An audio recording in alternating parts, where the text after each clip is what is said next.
Welcome to him ज्ञान कुंज, in short him जी के। आज हम हिमाचल प्रदेश एडमिनिस्ट्रेटिव सर्विसेज 2019 का जो जीएस का पेपर है उसको डिस्कस करेंगे। सिर्फ स्टैटिक पार्ट डिस्कस करेंगे, जो करंट अफेयर्स हैं, क्योंकि अब वो रेलेवेंट नहीं रहे हैं तो करंट अफेयर का कभी और डिस्कस कर लेंगे। तो पहला शुरू करते हैं। पहला क्वेश्चन है, which among the following variable और factors are not used in constructing human development index in India. Option है life expectancy, real GDP per capita, morbidity, all of these. तो इसका राइट आंसर होगा सी, दैट इज मॉर्बिडिटी। अब human development index के बारे में आपको बताते हैं कि ये है क्या। जो ह्यूमन डेवलपमेंट इंडेक्स है इसको रिलीज़ करती है यूनाइटेड नेशन डेवलपमेंट प्रोग्राम, यानी कि यूएनडीपी, राइट। यूएनडीपी इस तरह से जिस तरह से ये ह्यूमन डेवलपमेंट इंडेक्स है, इस तरह से और इंडेक्सेस भी देती है। टोटल 5 इंडेक्सेस प्रोवाइड करती है अपनी रिपोर्ट में। हम यहाँ पे 3 चीज़ें डिस्कस करेंगे अपने exam preliminary exam point of view से। एक तो human development index, second discuss करेंगे मल्टी डायमेंशनल पॉवर्टी इंडेक्स, और थर्ड करेंगे जो जो स्क्रैप कर दिया था क्वेश्चन जो पूछा था जेंडर इनइक्वालिटी के बारे में। ठीक है, तो सबसे पहले डिस्कस करते हैं ह्यूमन डेवलपमेंट इंडेक्स। जो ये ह्यूमन डेवलपमेंट इंडेक्स है इसके जो वेरिएबल्स होते हैं वो 3 तरह से रहते हैं। ठीक है, पहला होता है लॉन्ग एंड हेल्दी लाइफ। क्या होता है? Long and healthy life. पहला इंडिकेटर है लॉन्ग एंड हेल्दी लाइफ। इस लॉन्ग एंड हेल्दी लाइफ के अंडर ही आता है हमारा लाइफ एक्सपेक्टेंसी, राइट। और सेकंड फैक्टर रहता है नॉलेज। नॉलेज में देखते हैं हम कि स्कूलिंग किस एज ग्रुप में कितनी रही, या कितने ड्रॉप आउट रहे, या फिर जो बच्चा स्कूलिंग कर रहा है उसकी प्रेजेंस क्या है, क्या अटेंडेंस रहती है, वो नॉलेज में आ जाता है, राइट। थर्ड ऑप्शन है, जो थर्ड वेरिएबल है वो है हमारा a decent standard of living. A decent standard of living कैसे कंसिडर करते हैं हम? Through real GDP per capita, right. तो 2 इंडिकेटर तो यहाँ ऑलरेडी हैं। जो लाइफ एक्सपेक्टेंसी है वो आता है लॉन्ग एंड हेल्दी लाइफ के अंदर। जो रियल जीडीपी पर कैपिटा है ये आता है हमारा a decent standard of living के अंडर, राइट। और जो थर्ड है वो है नॉलेज। ठीक है, तो इस तरह से आपको तीनों फैक्टर पता चल गए हैं ह्यूमन डेवलपमेंट इंडेक्स के। अब मैं आपको ये भी बताता हूँ कि 2020 में जो हमारा ह्यूमन डेवलपमेंट इंडेक्स है इंडिया का, उसमें जो इंडिया की रैंक थी वो थी 131, राइट। जो 2020 है उसमें जो ह्यूमन डेवलपमेंट इंडेक्स है इंडिया का, उसमें 2020 में रैंक है 131। 2021 के भी आई नहीं है, तो आप ये प्रीवियस ये भी याद रखना, राइट। तो ये तो एक हो गया ह्यूमन डेवलपमेंट इंडेक्स। अब मैंने बताया था ना आपको कि और भी रिलीज़ करता है, तो उसके बाद रिलीज़ करता है ये एक मल्टी डायमेंशनल पॉवर्टी इंडेक्स। क्या पता ये एग्ज़ाम में आ जाए अगली बारी। तो जो मल्टी डायमेंशनल पॉवर्टी इंडेक्स है, मल्टी डायमेंशनल पॉवर्टी इंडेक्स में भी 3 इंडिकेटर रहते हैं। अदरवाइज टोटल तो हम 10 इंडिकेटर कंसीडर करते हैं इसमें, पर जो मेजर बाइफर्केशन रहता है वो भी 3 में रहता है। एक होता है हेल्थ, सेकंड होता है हमारा एजुकेशन, और थर्ड होता है लिविंग स्टैंडर्ड, राइट। थर्ड रहता है हमारा लिविंग स्टैंडर्ड। हेल्थ में तो हम वही चेक करते हैं कि उसकी हेल्थ के पैरामीटर्स कंसीडर कर लेंगे, जैसे morbidity, comorbidity, sorry, mortality rate वगैरह। और एजुकेशन में देख लेंगे वही स्कूलिंग की एज वगैरह। लिविंग स्टैंडर्ड में देख लेंगे कि उसके पास है प्रॉपर इनकम का क्या क्या साधन है, या फिर जैसे जो कुकिंग ऑयल एलपीजी वगैरह वो प्रोवाइड होता है कि नहीं। तो ये मेनली मतलब 3 बाइफर्केशन है इसकी। उसके अंडर और भी बहुत सारे इंडिकेटर्स हैं, टोटल 10 इंडिकेटर्स होते हैं मल्टी डायमेंशनल पॉवर्टी इंडेक्स में। पर जो मेजर बाइफर्केशन है उसमें एक तो हम हेल्थ को कंसीडर करते हैं, एक एजुकेशन को, और एक लिविंग स्टैंडर्ड को, राइट। इन चीज़ों को कंसीडर करते हैं। और जो मल्टी डायमेंशनल पॉवर्टी इंडेक्स है, मल्टी डायमेंशनल पॉवर्टी इंडेक्स है, इसमें जो रैंक आई थी 2020 में इंडिया की वो थी 62। ये भी आप याद रख लेना, राइट। फैक्चुअल क्वेश्चन है एक तरह से इंडेक्स का, राइट। 62 आई थी। अब इसके बाद एक क्वेश्चन आया था जो हालांकि स्क्रैप कर दिया था। वो क्वेश्चन था कि जैसे एक और इंडेक्स देते हैं gender inequality index, gender in equality index, GII। जो जेंडर इनइक्वालिटी इंडेक्स है, इसमें भी हमारे जो पैरामीटर्स रहते हैं अलग अलग, राइट, जिसके थ्रू हम जैसे ह्यूमन डेवलपमेंट इंडेक्स के वेरिएबल्स थे ना, वैसे ही जैसे हमने ह्यूमन डेवलपमेंट इंडेक्स के वेरिएबल्स पढ़े थे, उसी तरह GII के भी रहते हैं, राइट, जिसका नाम है जेंडर इनइक्वालिटी इंडेक्स। ये भी UNDP देता है, ठीक है, यूनाइटेड नेशन डेवलपमेंट प्रोग्राम देता है। तो जो ये है हमारा जेंडर इनइक्वालिटी इंडेक्स, इसके पैरामीटर रहते हैं एक तो रिप्रोडक्टिव हेल्थ। अब जेंडर की बात हो रही है तो मतलब जेंडर में मतलब फीमेल की बात डिस्कस होगी कि जेंडर इनक्वालिटी कितनी है, जेंडर इनक्वालिटी को मापने के लिए, क्योंकि जेंडर में हम मेल और फीमेल के बीच कंपैरिजन करेंगे ना, तो इसमें मेल के लिए क्या करते हैं, 3 इंडिकेटर रहते हैं। एक तो है रिप्रोडक्टिव हेल्थ। रिप्रोडक्टिव हेल्थ में देख लेंगे हम वही कि इन्फेंट मोर्टेलिटी रेट क्या है या मैटरनल मोर्टेलिटी रेट क्या है, हेल्थ पैरामीटर्स मतलब रिप्रोडक्टिव हेल्थ में देख लेते हैं। उसके बाद एम्पावरमेंट देखते हैं कि एजुकेशनली एम्पावर हैं वुमेन, या उनका पार्टिसिपेशन किस तरह से है पार्लियामेंट में, ये सारा एम्पावरमेंट में आ जाएगा, राइट। थर्ड होता है इसमें हमारा labour force participation. Labour force participation देखेंगे हम, जैसे कि टोटल वर्क फोर्स है तो उसमें जो वुमेन है उनका पार्टिसिपेशन कितना रह रहा है, राइट। तो मैं एक बार लिख भी देता हूँ, आप नोट कर लीजिएगा। जो 3 इंडेक्सेस हैं उसमें पहला है reproductive health, reproductive health, right. Second है रिप्रोडक्टिव हेल्थ के बाद एम्पावरमेंट किस तरह से हो रहा है, मैंने डिटेल में आपको बता दिया था सभी। एम्पावरमेंट में आ जाएगा पार्लियामेंट में कितना है, एजुकेशन के लिए क्या हो रहा है वुमेन की पार्लियामेंट में, मतलब पार्टिसिपेशन कितना है, तो ये आ जाएगा एम्पावरमेंट में। थर्ड हो जाएगा labour force participation, labour force participation, लिख लेना खुद, मैं वैसे ही लिख रहा हूँ क्योंकि प्रॉपर स्टाइलस वगैरह नहीं है मेरे पास। तो लेबर फोर्स पार्टिसिपेशन भी चेक करते हैं। अब जो ये लेबर फोर्स पार्टिसिपेशन है, इसमें एक और बात बताता हूँ। लेबर फोर्स पार्टिसिपेशन जो हमारा पीरियोडिक लेबर फोर्स सर्वे हुआ है अभी हाल ही में, जो हमारा पीरियोडिक लेबर फोर्स सर्वे हुआ है, ये मैंने जो हिमाचल का इकोनॉमिक सर्वे वहाँ से लिया हुआ है। जो पीरियोडिक लेबर फोर्स सर्वे हुआ है 2018-19 का, उसके हिसाब से जो इंडिया में हमारे पास टोटल वर्क फोर्स है मैन और वुमेन की, उसमें जो कंट्रीब्यूशन लेडीज़ का है वो है 17.6%। जो टोटल वर्क फोर्स है उसमें जो लेडीज़ यानी कि वुमेन्स का पार्टिसिपेशन है वो है 17.6%। और वहीं हम हिमाचल की बात करें तो हिमाचल का बहुत अच्छा है, जो कि है 44.6। जो हमारी नेबर स्टेट्स हैं जैसे पंजाब, हरियाणा, उत्तराखंड, उनसे भी बहुत ज़्यादा है हमारा, और इंडिया के एवरेज से तो ज़्यादा है ही। इंडिया का एवरेज है 17.6% वुमेन फोर्स पार्टिसिपेशन, जो वर्क फोर्स पार्टिसिपेशन है हमारा। और जो हिमाचल का है वो है 44.6। एक बार फिर से साफ लिख लेता हूँ, हिमाचल प्रदेश का कितना है, नोट कर दीजिएगा, 44.6%। जो टोटल वर्क फोर्स होती है ना उसमें जो वुमेन का पार्टिसिपेशन है वो आई है, राइट। और इंडिया का कितना है 17.6, राइट, ये नोट कर लेना आप। तो यहाँ पे हमने देख लिया कि जो ह्यूमन डेवलपमेंट इंडेक्स है, इसी क्वेश्चन के अंदर हमने और क्वेश्चन डिस्कस कर लिए कि जिनकी प्रबल संभावना है कि नेक्स्ट जो एग्ज़ाम है उसमें आ जाएं। तो हमने ह्यूमन डेवलपमेंट इंडेक्स पहले तो देख लिया कि 2020 में कितना रहा, 131, कंक्लूड कर रहा हूँ। और इसके हमने पैरामीटर डिस्कस कर लिए 3। एक तो नॉलेज वाला हो गया था, एक हो गया था लाइफ एक्सपेक्टेंसी जिसमें ये आ गया था, जिसमें लॉन्ग एंड हेल्दी लाइफ था। और डिसेंट स्टैंडर्ड ऑफ लिविंग जिसमें GDP वाला आ गया था। और नॉलेज तो बता ही दिया आपको, राइट। उसके बाद हमने डिस्कस किया था कि मल्टी डायमेंशनल पॉवर्टी इंडेक्स, जिसमें टोटल 10 इंडिकेटर थे पर मेजर बाइफर्केशन 3 थे, जिसमें एक था हेल्थ का, एक था एजुकेशन का, और एक था लिविंग स्टैंडर्ड का, राइट। इंडेक्स जो था उसका वो 2020 के लिए था 62, राइट। उसके बाद हमने पढ़ा gender inequality index, gender inequality index. Gender inequality index में हमने पढ़ा कि 3 पैरामीटर्स हैं, एक देखते हैं हम रिप्रोडक्टिव हेल्थ को, और रिप्रोडक्टिव हेल्थ को, एक देखते हैं एम्पावरमेंट को, एक देखते हैं लेबर फोर्स पार्टिसिपेशन को। लेबर फोर्स पार्टिसिपेशन में हमने पढ़ा कि इंडिया में 17.6 है वुमेन का, और वहीं हिमाचल की बात करें तो हिमाचल में 44.6 है। तो ये हो गया पहला क्वेश्चन ह्यूमन डेवलपमेंट इंडेक्स का, राइट। अब जाते हैं सेकंड क्वेश्चन में।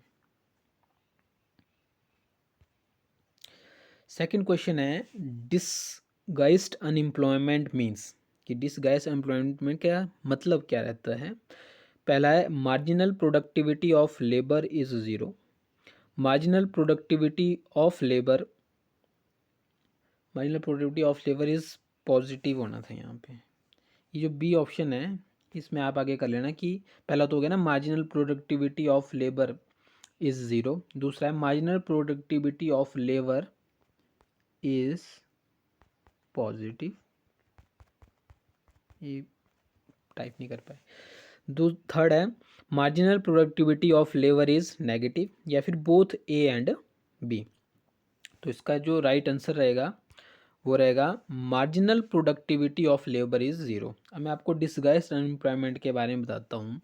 डिसगाइज अनएम्प्लॉयमेंट में क्या होता है कि जो एग्जैक्ट रिक्वायरमेंट है उससे कहीं ज़्यादा पार्टिसिपेशन हो रहा है वर्कर का। एग्जांपल ले लेते हैं एग्रीकल्चर का। लेट्स सपोज एग्रीकल्चर के जो हमारे पास ये लैंड है, इस लैंड में आवश्यकता है एक अच्छा उत्पादन करने के लिए 10 लोग की, पर इस पे काम कर रहे हैं 20 लोग। तो जब जो क्षमता है कार्य की उससे अधिक लोग वहाँ पे काम करें तो उसको क्या कहते हैं, डिसगाइज्ड अनएम्प्लॉयमेंट। मतलब 10 व्यक्ति से भी वो काम बहुत अच्छे तरीके से चल जाता, पर हम वहाँ पे 20 लोगों को लगा रहे हैं तो उसको कहते हैं डिसगाइज्ड अनएम्प्लॉयमेंट। एग्रीकल्चर एक बहुत ही अच्छा एग्जाम्पल है इसका समझने के लिए। तो यहाँ पे जो मार्जिनल प्रोडक्टिविटी होगी लेबर की वो ज़ीरो रहेगी, राइट। इस तरह से समझ लेना इसको। नेक्स्ट चलते हैं, sorry, golden rule of fiscal policy in India. कि जो गोल्डन रूल है फिस्कल पॉलिसी का इंडिया में वो क्या है। पहला है borrowing only for current expenditure, borrowing only for public investment. Third, borrowing only for repayment और डेब्ट, या बोरोइंग फॉर बजट एक्सपेंडिचर। तो इसका राइट आंसर होगा B, borrowing only for public investment. तो ये तो आपको वैसे ही याद रखना है कि जो गोल्डन रूल रहता है फिस्कल पॉलिसी का वो क्या रहता है कि borrowing only for public investment, की जो हमने पब्लिक इन्वेस्टमेंट करनी है खाली उसके लिए ही बोरो करेंगे हम जब हम पब्लिक पॉलिसी को कंसीडर कर लें। अब आपको पता होगी जो पब्लिक पॉलिसी है वो कौन बनाती है, पब्लिक पॉलिसी बनाती है हमारी गवर्नमेंट, गवर्नमेंट ऑफ इंडिया, यानी कि जो सेंट्रल गवर्नमेंट है वो डिसाइड करेगी कि हमारी क्या फिस्कल पॉलिसी होगी। एक मॉनेटरी पॉलिसी भी होती है, पता होगा आपको। जो मॉनेटरी पॉलिसी होती है, सॉरी, जो मॉनेटरी पॉलिसी होती है उसको तो आरबीआई बनाता है, यहाँ लिख लेता हूँ नीचे। जो मॉनेटरी पॉलिसी होती है उसको आरबीआई बनाता है, और उसमें आपको पता होगा 6 मेंबर होते हैं जिसमें से 3 आरबीआई के होते हैं और 3 जो गवर्नमेंट ऑफ इंडिया है उनकी तरफ से रिप्रेजेंट होते हैं। 3 इसमें आरबीआई के रहेंगे, ठीक है। ये मॉनेटरी पॉलिसी वो कितना मतलब सीआरआर रहेगा, कैश रिजर्व रेशो कितना, रिवर्स रेपो रेट रहेगा, वो सब डिसाइड करती है आरबीआई, राइट। पर हम यहाँ बात कर रहे हैं फिस्कल पॉलिसी की। जो फिस्कल पॉलिसी है उसको बनाती है गवर्नमेंट ऑफ इंडिया, और इसमें वो ध्यान देते हैं कि कितना हमारे को इन्फ्लेशन देखना है, कितना हमारे को फिस्कल डेफिसिट रखना है। ये सब चीज़ें फिस्कल पॉलिसी में कंसिडर करती है गवर्नमेंट ऑफ इंडिया। अब आपको मैं फिस्कल पॉलिसी में एक और चीज़ बता देता हूँ कि जो जैसे इसमें गवर्नमेंट ये भी डिसाइड करती है कि कितना स्पेंड करना है हमारे को, या कितने टैक्स रेट रखने हैं जिससे हमारा कलेक्शन हो मनी का, क्या टैक्स रेट रहेगा, कितनी स्पेंडिंग रहेगी। और फिस्कल पॉलिसी में एक सबसे इम्पोर्टेंट रहता है कि फिस्कल डेफिसिट, फिस्कल डेफिसिट की टारगेटिंग भी करती है ना गवर्नमेंट। तो जो फिस्कल, सॉरी फिर से लिखता हूँ, जो फिस्कल डेफिसिट है उसकी टारगेटिंग जो की थी 2021 में, उसमें टारगेट तो था हमारा कि 3.5% रखना है हमारे को अपने जीडीपी का फिस्कल डेफिसिट। पर आपको पता है कि पेंडेमिक हो गई तो बहुत ज़्यादा और खर्चे करने पड़े गवर्नमेंट को, जिसकी वजह से ये जो फिस्कल डेफिसिट था ये पहुंच गया था 9.5%, राइट। 2021 में टारगेट था 3.5 का, पर हो गया 9.5। उसी तरह अब 2021-22 में जो हमने टारगेट रखा है वो रखा है 6.8%, राइट। ये आप याद रखना कि जो 2021 में था वो था सॉरी, टारगेट तो 3.5 था पर पहुंच गए हम किस में, 9.5 में। ये आपको पता है ये कोरोना की वजह से हुआ है। और जो 2021 है 2022 तक वो कितना टारगेट रखा हमने, 6.8, और इसमें भी गुंजाइश है कि ये भी अचीव नहीं कर पाएंगे जबकि बढ़ ही जाएगा, क्योंकि पेंडेमिक की सेकेंड वेव आई हुई है, राइट। तो ये समझ गए आप golden rule of fiscal policy, borrowing only for public investment, कि पब्लिक इन्वेस्टमेंट के लिए बोरोइंग करेंगे, राइट। नेक्स्ट क्वेश्चन है which of the following is an example of management performance indicator. Management performance indicator, जिससे हम जो मैनेजमेंट है उसकी परफॉर्मेंस को जज करेंगे। तो इसका ऑप्शन है raw material used per unit of product, number of complaints for from public और employees, contaminant concentration in surface soil, change in ground water level. तो इसका राइट आंसर होगा B, which is number of complaints from public और employees, right. ये आपको वैसे ही याद रखना है कि जो मैनेजमेंट परफॉर्मेंस के इंडिकेटर को हम जज कैसे करेंगे कि कितनी कंप्लेंट्स आई हैं पब्लिक और एम्प्लॉयज़ से, उससे हम किसी भी ऑर्गेनाइजेशन की जो मैनेजमेंट की परफॉर्मेंस है उसको हम जज कर पाएंगे, right. Number of complaints for public और एम्प्लॉयज़, इसमें कुछ खास डिस्कस करने वाली बात नहीं थी। नेक्स्ट है which of these is the dimension of corporate social responsibility. Question है which of these is the dimension of corporate social responsibility. Options हैं फिजियोलॉजिकल, पॉलिटिकल, इकोलॉजिकल या फिलेंथ्रोपिक। तो इसका जो राइट आंसर है वो है डी, कि फिलेंथ्रोपिक। इसमें डायमेंशन पूछी है ना कॉर्पोरेट सोशल रिस्पॉन्सिबिलिटी। आपको मैं कॉर्पोरेट सोशल रिस्पॉन्सिबिलिटी के बारे में बताता हूँ। सॉरी, जो एक कॉर्पोरेट सोशल रिस्पॉन्सिबिलिटी है, कॉर्पोरेट सोशल रिस्पॉन्सिबिलिटी में क्या रहता है कि जो भी कॉर्पोरेट्स हैं, ऑर्गेनाइजेशंस हैं प्राइवेट हैं, उनको अपनी जो प्रॉफिट है उसका कुछ परसेंट स्पेंड करना पड़ता है लोगों की भलाई के लिए। फिलैंथ्रोपी यही है ना, परोपकारी कार्य करना कोई, चाहे वो एजुकेशन में कर लो, चाहे वो फिर आप हेल्थ में कर लो, या फिर एनवायरनमेंट रिलेटेड कर लो। तो कोई भी ऐसा परोपकारी कार्य यानी कि फिलैंथ्रोपिक वर्क करना पड़ता है कॉर्पोरेट सेक्टर को। और इसमें एक और ख़ास बात बता दूं मैं कि जो ये CSR है यानी कि corporate social responsibility, India first country है जिसने लीगली मैंडेट किया हुआ है इसको। किसको? CSR को। इंडिया जो है वो फर्स्ट कंट्री है पूरे वर्ल्ड में जिसने लीगली कॉर्पोरेट सोशल रिस्पॉन्सिबिलिटी को बैक किया हुआ है, राइट। कि ये होना, ये कंपनी एक्ट के थ्रू किया हुआ है। जो इंडियन कंपनी एक्ट है ना 2013 और 14 में अमेंड हुआ था वो, तो उसका जो सेक्शन 135 है, इंडियन कंपनी एक्ट 2013 में जो है, एक्ट 2013, उसके अंडर जो सेक्शन 135 है उसमें हमने लीगली बोला है कि आपको जो मतलब जैसे आपने जो पिछले 3 साल का जो आपका प्रॉफिट है उसका 2% जो है, अगर टेक्निकल टर्म में बोलूँ प्रॉपर, तो उसका 2% आपको स्पेंड करना पड़ेगा इन्हीं फिलेंथ्रोपिक वर्क्स पे, राइट। एक बार फिर से समझा देता हूँ आपको। जो कॉर्पोरेट सोशल रिस्पॉन्सिबिलिटी है उसमें जो हमारा इंडिया जो है उसने उसको लीगली बैक्ड किया हुआ है अंडर जो हमारा इंडियन कंपनी एक्ट है 2013 के अंडर। उसमें जो सेक्शन हमारा आता है एक 135, उसमें हमने बोला है कि जो पिछले 3 साल, पिछले फिजिकल 3 ईयर्स हैं, उसमें जो प्रॉफिट कमाया कंपनी ने, उस प्रॉफिट का 2% उसको स्पेंड करना पड़ेगा ही पड़ेगा। किस पे? फिलेंथ्रोपिक वर्क्स पे, यानी कि परोपकारी कार्य पे खर्च करना पड़ेगा। ये हम, और ये इंडिया पहली कंट्री है पूरे वर्ल्ड में जिसने CSR यानी कि कॉर्पोरेट सोशल रिस्पॉन्सिबिलिटी को लीगली मैंडेट किया हुआ है, राइट। अब नेक्स्ट क्वेश्चन, एनजीओज का आपको पता ही होगा, non governmental organisation are recognised as dash to focus and fix the problem present in the development process. कौन सी है ये?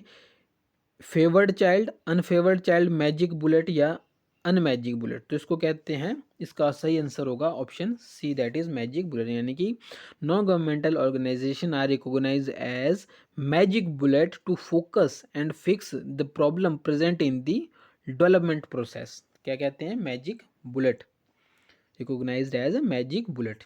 ये फैक्चुअली ये याद रखिएगा आप। अब आ गया eco mark label of India is. Next question, eco mark label of India is के भी जो इको मार्क है उसका लेवल क्या है इंडिया का? तो इसका ऑप्शन में है a blue bird, an earth pot, a red rose, a white rabbit. इसका राइट आंसर है बी, एन अर्थन पॉट। इस तरह से आपको और भी कई सारे चेक कर लेना नेट में। जैसे एक मैं बताता हूँ आपको, जो जियोग्राफिकल इंडिकेशन नहीं देते हम, जो भी कोई क्रॉप्स होती हैं इस तरह से, तो जो जीआई टैग देते हैं, जियोग्राफिकल इंडिकेशन, तो जो जीआई टैग देते हैं उसका भी आप एक बार लोगो देख लेना किसने बनाया है। वो कुछ इस तरह का है, जी और ऐसे ऐसे है। मैं बना नहीं पा रहा हूँ एग्जैक्टली, पर कुछ इस तरह से है, आप एक बार चेक कर लीजिएगा। उसका स्लोगन आपको जरूर बता देता हूँ। इंग्लिश में कहेंगे invaluable treasures of incredible India, Hindi में अतुल्य भारत की अमूल्य निधि। राइट, एक बार आप भी चेक कर लेना इसका जो लोगो है। राइट, अगला क्वेश्चन है, mass extinction of species to not occur due to which of the following factors. ये फॉलोइंग चेक कर लेना। फॉलोइंग फैक्टर, ऑप्शन है global cooling, falling sea level, excessive rainfall और प्रीडेशन यानी कि शिकार। तो इसका राइट ऑप्शन रहेगा एक्सेसिव रेनफॉल। ये भी आप ऐसी एज इट इज़ याद रखना कि पूछा कि मास एक्सटेंशन जो होता है स्पीसीज़ का, do not occur due to which, मतलब मास अगर किस चीज़ से हो सकता है और किस से नहीं हो सकता, तो ग्लोबल कूलिंग से भी मास एक्सटेंशन की संभावना है। ग्लोबल कूलिंग, जिस तरह से ग्लोबल वार्मिंग होती है उस तरह से अगर ग्लोबल कूलिंग हो जाए, क्योंकि आपको पता है ग्लोबल वार्मिंग से भी हमारा जो मास एक्सटेंशन है वो हो रहा है, बहुत सारी स्पीसीज़ का एक्सटेंशन हो भी गया है। तो उस तरह से global cooling opposite to global warming ये भी एक कारण रह सकता है। फॉलिंग सी लेवल, जैसे राइज ऑफ सी लेवल भी विनाशकारी है, उसी तरह फॉलिंग सी लेवल भी विनाशकारी रहेगा। और प्रीडेशन यानी कि बहुत ज़्यादा शिकार कर रहे हैं हम तो भी, पर एक्सेसिव रेनफॉल जो है वो कारण नहीं रहेगा मास एक्सटेंशन का। राइट, इसको भी आप याद रख लेना। नेक्स्ट है, in nuclear fusion of uranium 235 with a slow neutron bombardment produces energy approximately. बिल्कुल फैक्चुअल क्वेश्चन है कि जो न्यूक्लियर फ्यूल में जो हम यूज़ करते हैं as a fuel nuclear fusion में, वो करते हैं यूरेनियम 235 का। राइट, यूरेनियम के भंडार आपको अरुणाचल प्रदेश वगैरह इस तरह से मिल जाएंगे कई जगह। और जो न्यूक्लियर प्लांट है उनमें ये भी आप याद रखना कि वहाँ पे क्या होता है, फ्यूज़न होता है। और सन का भी बता देता हूँ आपको, जैसे सन है, सन में क्या होता है, फ्यूज़न। ये आप याद कैसे रख सकते हैं कि यहाँ पे यू आ रहा है, देखो सन में भी यू होता है, सन, तो इस तरह से भी याद रखते हैं। वैसे तो आप याद कर लीजिएगा कि सन में क्या होता है, सन में क्या होता है कि फ्यूज़न होता है। राइट, और न्यूक्लियर पावर प्लांट में क्या होता है, फ्यूज़न होता है। राइट, न्यूक्लियर पावर प्लांट में क्या रहता है, न्यूक्लियर पावर प्लांट में क्या रहता है, फ्यूज़न। राइट, तो अब पूछा है कि in nuclear fusion of uranium 235 with a slow neutron bombardment produces energy approximately, option है 50, 100, 200 और 930। तो इसका राइट आंसर रहेगा सी, 200। यूनिट का एग्जैक्टली मेरे को पता नहीं है, I think million, I don't know about the unit exactly. So आप चेक करिएगा, गलत नॉलेज देने से भी कोई फ़ायदा नहीं है। देखिए, तो अब मैं इसमें आपको ये बता सकता हूँ कि जैसे जो न्यूक्लियर पावर प्लांट्स हैं, कई मेजर न्यूक्लियर पावर प्लांट्स के बारे में आपको बताता हूँ कि जो मेजर न्यूक्लियर पावर प्लांट्स हैं, जो मेजर न्यूक्लियर पावर प्लांट्स हैं हमारे इंडिया में, उसमें एक प्लांट आ जाता है कुंडनकुलम का और कल्पक्कम। ये तमिलनाडु में मिल जाएंगे आपको। कौन सा, एक कुंडनकुलम और एक है कल्पक्कम, ये मिलेंगे आपको तमिलनाडु में। राइट, एक है हमारा तारापुर, तारापुर है महाराष्ट्र में, या आप नोट भी कर सकते हैं, बाकी आपकी अपनी इच्छा है। और एक कैग है,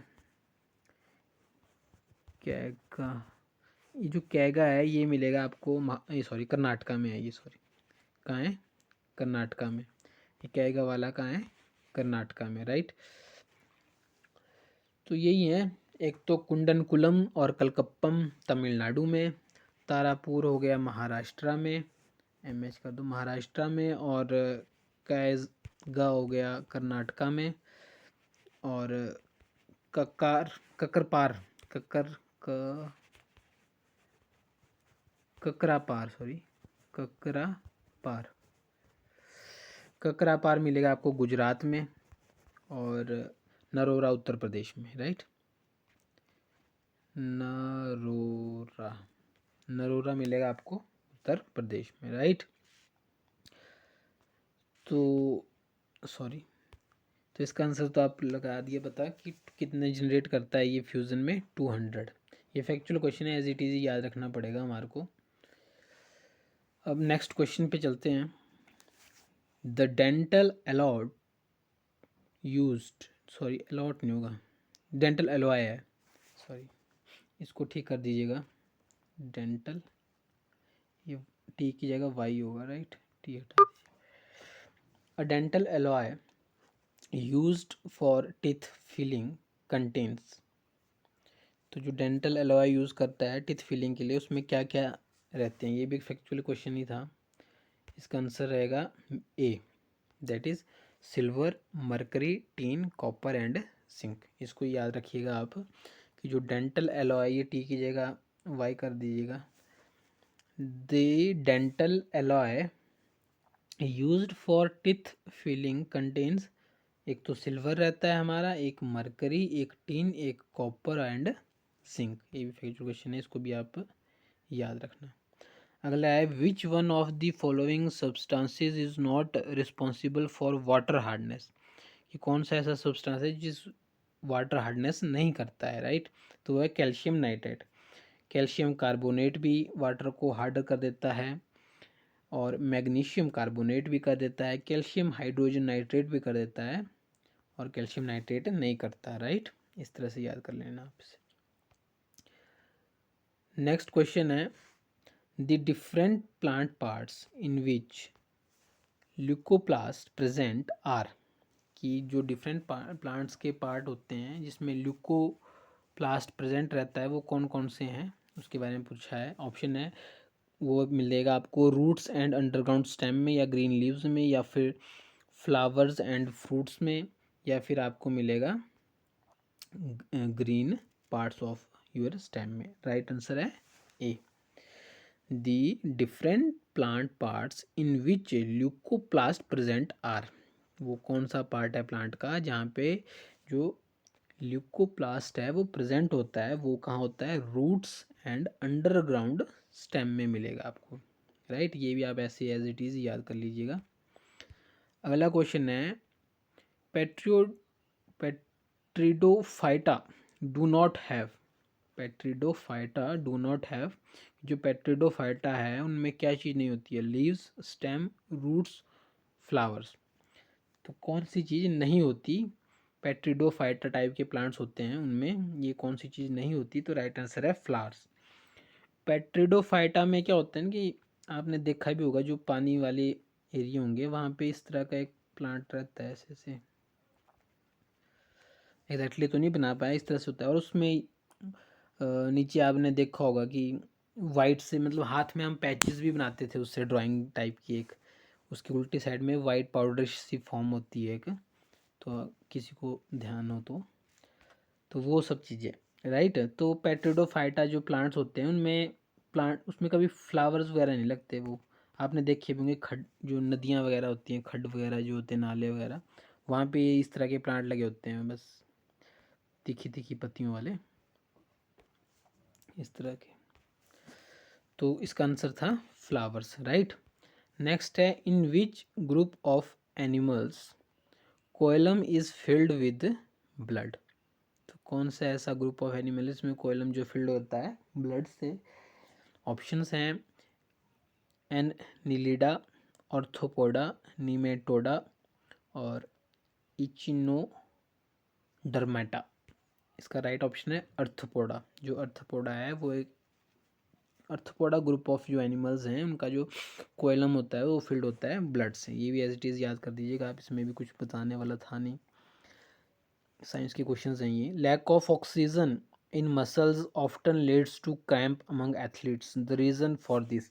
देखा होगा आपने कभी, आप बहुत ज़्यादा एक्सरसाइज कर लेते हैं, बहुत ज़्यादा रनिंग कर लेते हैं तो क्रैम्प्स पड़ जाते हैं आपको टांगों में, खिंचाव सा, तो वो किस वजह से होता है। उसमें क्या होता है कि ऑप्शन है conversion of pyruvate to ethanol, conversion of pyruvate to lactic acid, no conversion of glucose to pyruvate या conversion of pyruvate to glucose। तो क्या कन्वर्जन होता है, किस में पायरुवेट का कन्वर्जन होता है जिसकी वजह से ये हो जाता है? इसका राइट आंसर होगा B, that is conversion of pyruvate to lactic acid. यानी कि हमारी बॉडी में जब हम एक्सरसाइज करते हैं बहुत ज़्यादा तो ऑक्सीजन की डिफिशिएंसी की वजह से क्या हो जाता है कि जो बॉडी में पायरुवेट है वो कन्वर्ट हो जाता है लैक्टिक एसिड में, जिसकी वजह से हमारे को क्रैम्प्स आ जाते हैं, राइट। ये भी याद रखना। अगला क्वेश्चन है, ये हिमाचल से आ गया, हिमाचल की जीके से क्वेश्चन है, फिजियोग्राफिकली पालमपुर धर्मशाला की स्पेलिंग गलत हो गई है, धर्मशाला LA होगा, राइट, एस नहीं होगा। तो फिजियोग्राफिकली पालमपुर धर्मशाला एंड जोगिंदर नगर की भी गलत हो गई है, डबल आर लग गया है, Joginder Nagar in Himachal Pradesh are situated in which of the following zone. अब यहाँ पे अलग अलग जोन दे दिए गए हैं और पूछा है कि जो पालमपुर धर्मशाला और जोगिंदर नगर है वो किस जोन में आता है, राइट। तो इसका जो राइट आंसर है वो है वेट सब टेम्परेट। जो वेट सब टेम्परेट रीजन है उसमें क्या आता है, पालमपुर, धर्मशाला और जोगिंदर नगर। जो स्पेलिंग मिस्टेक को इग्नोर कर दीजिएगा आप। तो ये तो हो गया जो वेट एंड सब टेम्परेट है, इसमें आ गए हमारे पालमपुर, धर्मशाला, जोगिंदर नगर। अब जो हमारा ये ऊपर वाले हैं ह्यूमिड, जो ह्यूमिड सब ट्रॉपिकल है, ह्यूमिड सब ट्रॉपिकल रीजन है, इसमें जो आते हैं ये वो आते हैं, एक तो मंडी आता है, सब एक ही बात कर रहा हूँ मैं, राइट। एक तो मंडी आता है, दूसरा हमारा जो नाहन है सिरमौर डिस्ट्रिक्ट में, नाहन और नालागढ़, नूरपुर, राइट। कौन कौन से जो वेट सब टेम्परेट का तो आपको पढ़ा दिया कि पालमपुर, धर्मशाला, जोगिंदर नगर में आता है। अब जो ह्यूमिड सब ट्रॉपिकल है उसमें आते हैं हमारे मंडी, नाहन, नालागढ़, नूरपुर, राइट। अब जो ये सब टेम्परेट है, सब टेम्परेट में अगर हम ह्यूमिड सब टेम्परेट की बात करें, स्टार्टिंग में ह्यूमिड लगा देना, तो जो बी है उसमें जो ह्यूमिड सब टेम्परेट को करेंगे कंसीडर, ह्यूमिड अपने तरफ से लगा देंगे। ह्यूमिड सब टेम्परेट में भी रीजन्स आते हैं हिमाचल में। जो ह्यूमिड सब टेम्परेट है उसमें आते हैं जैसे कुल्लू हो गया, ये लिख भी सकते हैं आप, वैसे बुक्स में है ये, कुल्लू हो गया, शिमला हो गया, आपका रिवीजन हो जाएगा, सोलन हो गया, चंबा हो गया, सिरमौर हो गया, ये सारे आते हैं सब टेम्परेट में, राइट। थर्ड आ गया हमारा सब ह्यूमिड ट्रॉपिकल रीजन। सब ह्यूमिड ट्रॉपिकल रीजन में हमारे आ जाते हैं, एक तो उन्ना हो गया, राइट, पौंटा साहिब हो गया, और इंदौरा, कांगड़ा में आता है, इंदौरा हो गया, ठीक है। तो ये सब आते हैं सब ह्यूमिड ट्रॉपिकल में। तो मैंने आपको चारों के बता दिए कौन में कौन कौन से एरिए, कौन सा रीजन आता है, राइट। नेक्स्ट क्वेश्चन पे चलते हैं। Which of the following was not a princely state और thakurai which was clubbed to form the Mahasu district of 1948। अब आपको पता है ना कि हिमाचल का गठन कब हुआ था, 1948 में, एग्जैक्ट बताएं तो 15 अप्रैल 1948 में। ये जो छोटी रियासतें थी टोटल 30, उनको क्लब करके बनाया था हिमाचल। तो उस टाइम ये थी मेन, एक तो महासू होता था और एक मंडी था, मंडी बना था सुकेत और मंडी को मिला के, सिरमौर था, चंबा था, राइट। तो अब जो महासू था उसमें पूछ रहे हैं कि वो कौन कौन सी ठकुराइयाँ थी जिनसे वो मिलके नहीं बना। तो कोटी भी थी, दार कोटी भी थी, घुंड भी था, पर आनी नहीं थी, राइट। तो इसका जो राइट ऑप्शन है वो क्या है, डी, दैट इज आनी।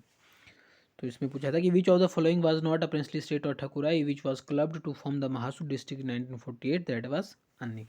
कोटी भी थी, दार कोटी भी थी, घुंड भी थी महासू में, पर जो अन्नी थी वो नहीं थी। और आपको बता दिया 15 अप्रैल 1948 में हिमाचल बना, और उस टाइम इसमें क्या थी, 30 जो प्रिंसली स्टेट्स थी उनको क्लब करके बनाया गया था ये, राइट। और 4 उस टाइम मेन डिस्ट्रिक्टें थी, एक बता दी मैंने आपको चंबा, एक मंडी, सिरमौर और महासू, राइट। ये 4 थी, राइट, 1 2 3 4, ये 4 थी।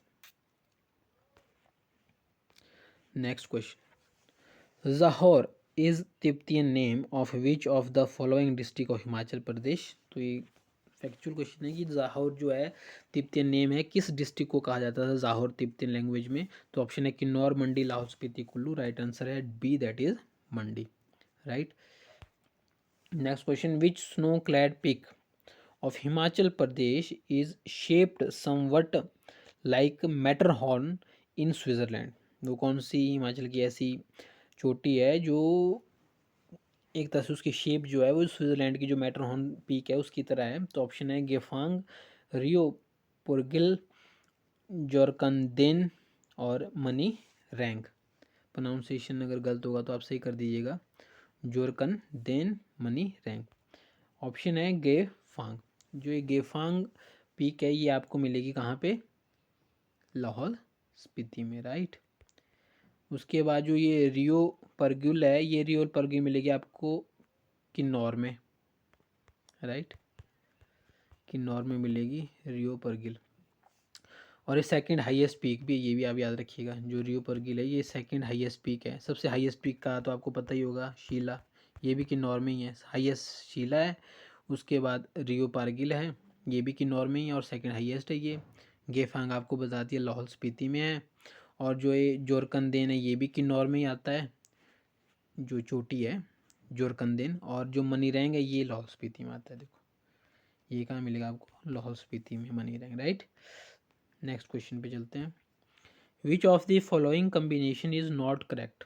यहाँ पे पूछा है कि जो ये कम्बिनेशंस हैं इसमें कौन सा सही नहीं है। इसमें जो मॉडर्न ट्राइब्स हैं हिमाचल की, मॉडर्न ट्राइब्स जैसे पंगवाल, गद्दी, स्वांगला, ये दिए गए हैं। और इनकी जो मैरिज फॉर्म्स हैं उनके बारे में बताया गया है। ये जो डोगरी है, जनेकांग है, बट्टा सट्टा है, इनके बारे में बताया गया है। राइट। तो किसका मैच ठीक नहीं है, पंगवाल में डोगरी होती है, उसके बाद किन्नौर और किन्नौर में जनेकांग, और गद्दी में बट्टा सट्टा, स्वांगला में झनरारा, झंझरारा कुछ इस तरह से प्रोनाउंसिएशन होगी। झंझ, ये स्पेलिंग भी गलत लिखी है मैंने यहाँ पे, झंझरारा है, एन के बाद जे आएगा। राइट, एन के बाद जे आएगा, झंझरारा, बट्टा सट्टा, जनेकांग और डोगरी। राइट। तो क्या इसका सही ऑप्शन होगा, इसका सही ऑप्शन होगा डी, कि जो स्वंगला है वहाँ पे झंझारा नहीं होती है मैरिज। राइट, क्योंकि जो झंझारा है ये किस में होती है, गद्दीज में होती है। अब मैं आपको जो ये सारी मॉडर्न ट्राइब्स बोलते हैं इनको हम। राइट, जितनी भी ये हैं ये सारी कौन सी है, ये मॉडर्न ट्राइब्स हैं, चाहे वो पंगवाल्स हो गए हिमाचल के या गद्दी हो गए, ये सारी कौन सी है, मॉडर्न ट्राइब्स हैं। और ये इनकी मैरिज फॉर्म्स है कौन कौन सी है, तो मैं आपको बताता हूँ। जैसे जो पंगवाल है, पंगवाल में एक तो दो आंसर हमने डिस्कस कर लिया कि ये गलत है, स्वांगला में झंझारा नहीं होती, क्योंकि जो झंझारा है ये गद्दीज की फॉर्म ऑफ मैरिज है। राइट, तो ये ऑप्शन हो गया। अब डिस्कस करते हैं डिटेल में कि जो ये पंगवाल है इनमें एक तो डोगरी होती है। राइट, मैरिज फॉर्म है ये, एक तो डोगरी होती है, दूसरा होता है इनकी एक पिठ चुक, क्या होती है, पिठ चुक। राइट, एक होती है डोगरी, एक होती है पिठ चुक और एक होती है टोपी लाना, टोपी लाना। राइट, ये होती है, कौन सी होती है पंगवाल में, पंगवाल में होती है डोगरी, पिठचुक और ये टोपी लाना, थर्ड। राइट। अब डिस्कस करेंगे हम कि जो किन्नर होते हैं इसमें एक तो जनेकांग हो गया, एक होते हैं इनमें मैरिज फॉर्म हार, एक होती है दरोश। राइट, दमचल शीश भी होती है एक। राइट, दमचल, दमचल शीश, SHIS, शीश, दमचल शीश, ये एक ही है, सॉरी। एक होगी जनेकांग, एक होगी हार, एक होगी दरोश और एक होगी दमचल शीश। राइट, तीन फॉर्म ये होगी। अब गद्दी, गद्दी में मैंने बता दिया आपको, एक तो झंझारा हो गई नीचे की, एक ये सट्टा बट्टा हो गया, एक होता है झुंड फूक, घर जवंती भी होती है एक। कौन सी होगी गद्दी में, एक तो होगी बट्टा सट्टा, एक होगी नीचे से झंझरारा, जी आएगा बीच में, मैंने बताया था आपको झंझरारा, और एक होगी झंड फूक, झंड फूक PHUNK, राइट। झिंड फूंक, और एक होगी घर जवंती, घर जवंती, राइट। तो ये हो गई, ये किसकी होगी, गद्दी की। अब बात आती है स्वांगला की। स्वांगला में भी अलग अलग टाइप की होती हैं, ये तो है नहीं, आपको पता ही है। स्वांगला में होती है, एक होती है रुसा ते ब्या, रुसा ते, ये बीच में हाइफन लग जाएगा, रुसा ते डैश लग जाएगा, सॉरी, रुसा ते ब्या। ये ब्या ब्या करके याद रखना है आपने कि जो स्वांगला की मैरिज सिस्टम है उसमें लास्ट में सभी में ब्या ब्या, एक तो हो गया रुसा ते ब्या, एक हो गया कुआ ब्या, कुआ ब्या, एक हो गया मजमी, MAZMI, मजमी ब्या, राइट। तो स्वांगला में जो भी मैरिज फॉर्म होती है उसमें लास्ट में ब्या वर्ड आता है, जैसे रूसा ते ब्या, क्या ब्या, मजमी ब्या, राइट। अब चलते हैं नेक्स्ट। तो चलो आज के लिए इतना ही डिस्कस करते हैं, नेक्स्ट वीडियो में अगले क्वेश्चन के साथ इसी तरह डिटेल में डिस्कस करेंगे। So keep watching and keep liking, thank you.